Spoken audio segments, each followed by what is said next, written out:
81. At that time again, Mahamati the Bodhisattva Mahasattva said this to the Blessed One.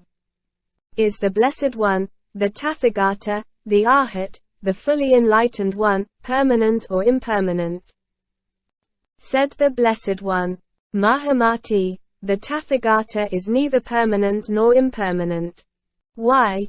Because either way there is a fault connected with it. Mahamati, what fault is connected with either assertion? 1. If the Tathagata is permanent, he will be connected with the creating agencies. 4. Mahamati, according to all the philosophers the creating agencies are something uncreated and permanent.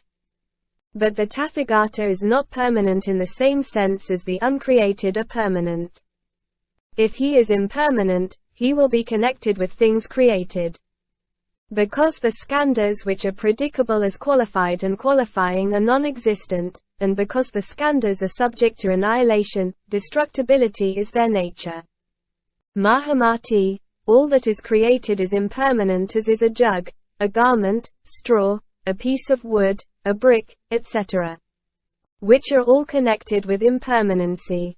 Thus all the preparations for the knowledge of the all-knowing one will become useless as they are things created. On account of no distinction being made, the Tathagata, indeed, would be something created. For this reason, the Tathagata is neither permanent nor impermanent. Again, Mahamati, the Tathagata is not permanent for the reason that if he were he would be like space, and the preparations one makes for Tathagatahood would be useless. That is to say, Mahamati, space is neither permanent nor impermanent as it excludes the idea of permanence and impermanence. And it is improper to speak of it as characterized with the faults of oneness and otherness, of bothness and not bothness, of permanence and impermanence. Further, Mahamati, it is like the horns of a hare, or a horse, or an ass, or a camel, or a frog, or a snake, or a fly, or a fish. With the Tathagata as with him here is the permanency of no birth. Because of this fault of the permanency of no birth, the Tathagata cannot be permanent. However, Mahamati, there is another sense in which the Tathagata can be said to be permanent. How? Because the knowledge arising from the attainment of enlightenment equals an intuitive understanding is of a permanent nature, the Tathagata is permanent.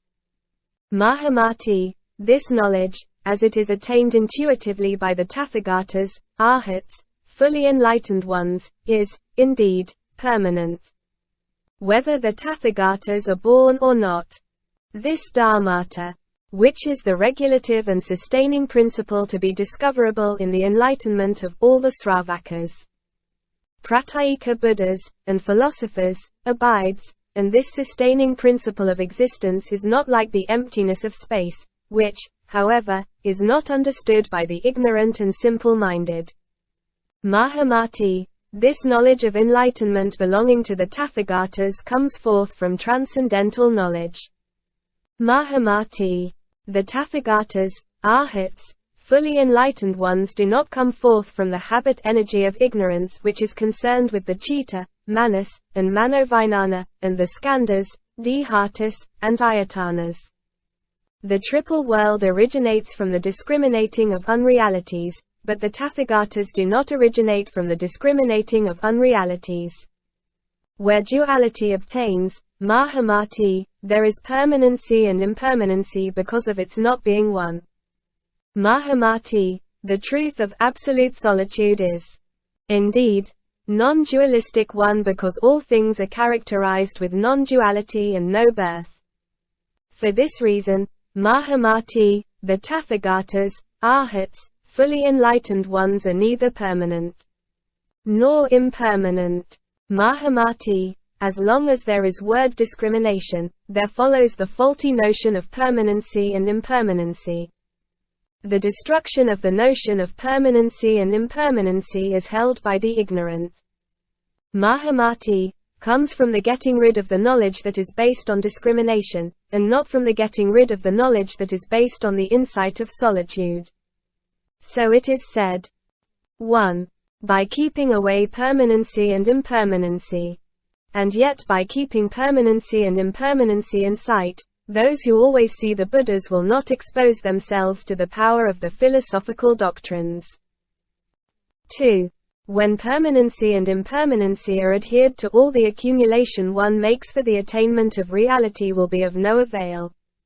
By destroying the knowledge that is based on discrimination, the idea of permanency and impermanency is kept back.